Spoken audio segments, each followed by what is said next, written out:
Zell Boy Army, how are we doing? This video today I am going to be discussing the current meta on FIFA 21, how I think the game tends to be playing right now, what some of the OP things are, show you the tactics that I think generally are working that people are using, and I'll talk over some of my gameplay and talk about the meta as well, but then also about the new patch coming that I think could affect the game quite a lot. So, keepers. Generally, just go for a really good one. Height seems pretty useful. Like, I don't find Alisson that good compared to, say, Tom Pope. My favourite keepers have been Cech and Van der Sar, icon keepers who are tall. Informed Courtois is very good as well. Fullbacks. Being good on the ball isn't quite as important this year, it doesn't seem. Obviously, it's a plus. But for me, I don't think you need it that much. The fullbacks, pace, physicality, good defending. Passing's useful, being good on the ball is useful, but not essential. Centre-backs, pace is pretty much everything. Obviously, you want good defending and physicals as well. They do make a difference. Being good on the ball is a plus, but not essential. Van Dijk is good, but I think Gomez is better than him on this game, which is silly, but it's just the way this game plays. You need pace at centre-back. If you don't have pace, people are going to be scoring lots of goals by just spamming through balls against you. For me, the best way of playing this year in CDM is not in your CDMs is not having two out-and-out defensive midfielders and putting them on stay back. In the past, that tends to be how a lot of pros are playing. On this game, I like to have what I call a creator. So for me, that's Bruno, and a destroyer. For me, that's big Sami Khedira. A lot of pros seem to be going this way as well, using a creative and defensive-minded midfielder. I think having two defensive midfielders just doesn't give you good enough passing. Obviously, someone like Sami Khedira does have the passing still, which is nice, but you want at least one midfielder who can shoot, attack a bit. Out wide, pace is massive. Again, pace is very good this year. I don't think weak foot's quite as vital this year as previous FIFAs. 4 stars good enough, but obviously 5 stars still a plus. At the start of the game, 5-star skills seemed a bit more important, but now you can do a lot of tricks like the lack of care, the bridge dribble that work without, and stepovers, but they might be nerfed. Without 5-star skills, it doesn't seem quite as big, especially after the Elastico got nerfed. So 4-star tends to be needed for weak foot. 3 stars too low, but 5 stars not essential. 4-star skills is nice, not essential, but I think you are handicapping yourself if you don't have that. And then for strikes, you need pace, high shooting. Being pretty good on the ball is useful for strike. You don't want someone too clunky up front. Let's look at tactics. There are 2 main ways of playing on this game, in my opinion, that are quite effective. Either quite aggressive pressing style, so for me, like press on heavy touch, high depth. I mean, it's not that high, but it's higher than a lot of people play. See my dog there in the background. Aggressive pressing style. That's how I play most of the time right now. That tends to be quite effective because pressing is very good on this game. Even after they said they were nerfing it, it still feels very good. Aggressive pressing style is one way of playing. Getting lots of men forward. I think the 2 best formations in the meta at the moment are 4-4-2 and 4-2-3-1. You've got some people playing like narrow diamond, 4-3-1-2, even some 3-5-2s. We've seen a few pros using 5-3-2, but all around, I would say the most strong formation right now would be the 4-4-2 or the 4-2-3-1. High press tactics, one way of playing. The other way, I use this to see out games. Some people use similar style to this throughout the whole game. Is drop back, low depth, long ball, counter attacks. So counter attacks are good on this game because of how good pace is. And if you can play around people's press, win the ball deep, counter attack at pace, that is a very good way of breaking people down. So for me, I prefer the high press style throughout most of the game, but then a lot of people are using quite negative drop back, and it's been working quite well. But when the new patch comes out and blocks aren't as OP, maybe that won't be as effective. Let's get into I'll just play one of my games in the background, and I'll talk about the new patch, the meta, how it is right now, how I think it could start to evolve over the next few weeks and coming months. Okay, here I'm just going to talk over one of my games. Nice little goal from R9. I mean, this has always been a meta. Annoying celebrations that can frustrate your opponent. But yeah, the way I see the meta developing right now is very much going to be one where pace is going to still be king. Looking for whatever the OP trick at the time is going to be king.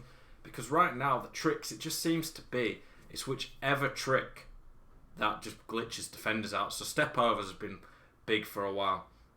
But at the moment, they're good. But the current patch, they seem fine.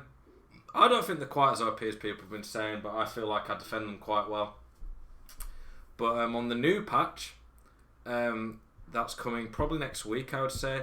They're getting nerfed. If they get nerfed like the Elastico did, then they're not going to be very good at all. So we'll have to see. Obviously, we can't comment on them until we've actually played the patch. But yeah, it feels like a lot of tricks get nerfed and it becomes a bit of a passing simulator game. I like tricks being good. I just don't like tricks being glitchy. Like my favourite trick right now, I still don't think people do it enough, to be honest, but I think it's the best trick in the game. I use it all the time. Is the bridge dribble. I need to do a video on it, but like the bridge dribble is just crazy how good it is. I've played pros who, when I'm using it against them, they know what's coming and they try to defend it and it's still, they just can't. And it's not because they're bad, it's just because it glitches their defenders out and the defenders freeze. I thought that would have been patched by now. If it doesn't get patched this FIFA, I'll be very surprised, but it's going to be the dominant trick eventually, I think.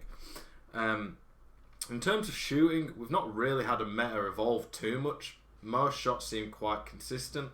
People have been talking about the finesse shots at points and saying they're really good, but I don't think they're too strong right now. I think they're in an okay place. Occasionally some crazy ones go in, but for the most part, they're not too unreal, so to speak. At the moment, blocks are massive. Like, they're just crazy how OP they are. I'm happy that EA said they're addressing them. Will they address them enough? Will they still be crazy? Probably.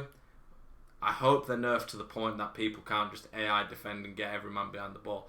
I want drop back nerf because it just doesn't take enough skill. But I don't blame people using it while it's there and it works well. Pressing is still a big part of the meta. Like I said, the press on heavy touch is pretty crazy. I hope long term with the pressing that we see quite a nerf to it. I think second man press needs more of a nerf because to use it properly at a high level isn't as easy as people make out. Yes, it still involves AI because you're telling the AI to do it, but you have to let go of it, press it again. A lot of people weren't that good at it. And if the second man press has a bit more skill to it and AI don't just press on themselves, I do think that will increase the skill gap and a bit more user input, so to speak.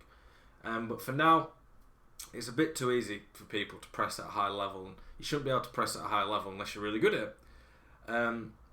There's still plenty of issues, glitches in the game, I think, that almost become part of the meta that people just play for.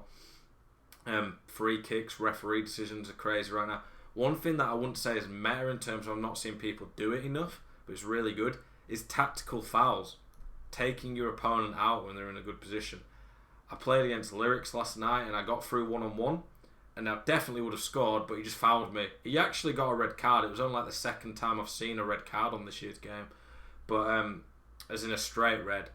But it stopped me getting a guaranteed goal, and it's rare. It is really rare that you ever concede a red card or get a red card even when you do one of these tactical fouls. So they're worth doing. Stopping counter attacks, like you may as well do them because I'd rather get a booking than, and which rarely will be a red, than give someone an easy chance. So that's something that I think high level players some are doing, but not enough have adapted to yet. Keeper movement, not really too big on this game right now. It still has its uses, but I think every shot's pretty effective and keepers don't really make too many crazy saves. The passing, I've seen people talk about a few different types of passes, but there's not really any passes for me that stand out right now. Driven passes into the striker's feet with really good passes, I think are pretty useful. Not enough people utilise them. At the moment, it feels like the game is quite balanced in some ways, but there's just a few issues like the pressing, AI blocks, certain skills being too powerful that just kind of ruin the game a bit. Like the shooting's pretty balanced.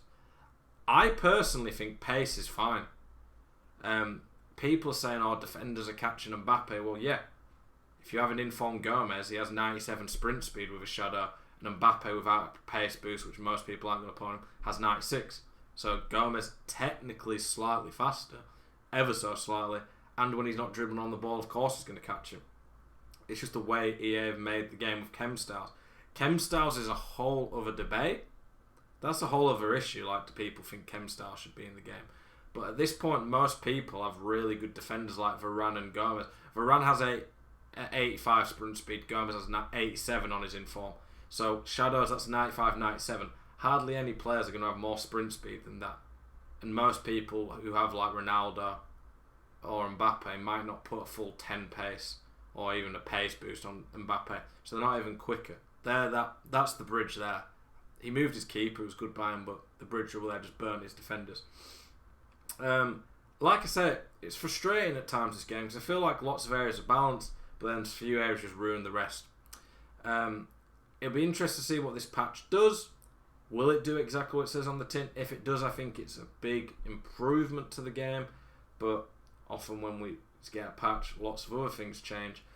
When Team of the Year comes out, more better cards with high stats start to come out. We start to see a few more things that you might not necessarily have saw early on in the game. Yeah, FIFA 21's at an interesting point right now. I don't know. I don't want to say it's too late to be safe because I do think there are some good points about this game, but then the bad points kind of ruin it. I do think if they can fix it, we can get a better game as the year goes on. Hopefully we'll get that. Those are my thoughts about the current state of the game, the new patch coming. Let me know what you guys think. Appreciate your support on the channel. Have a spicy evening.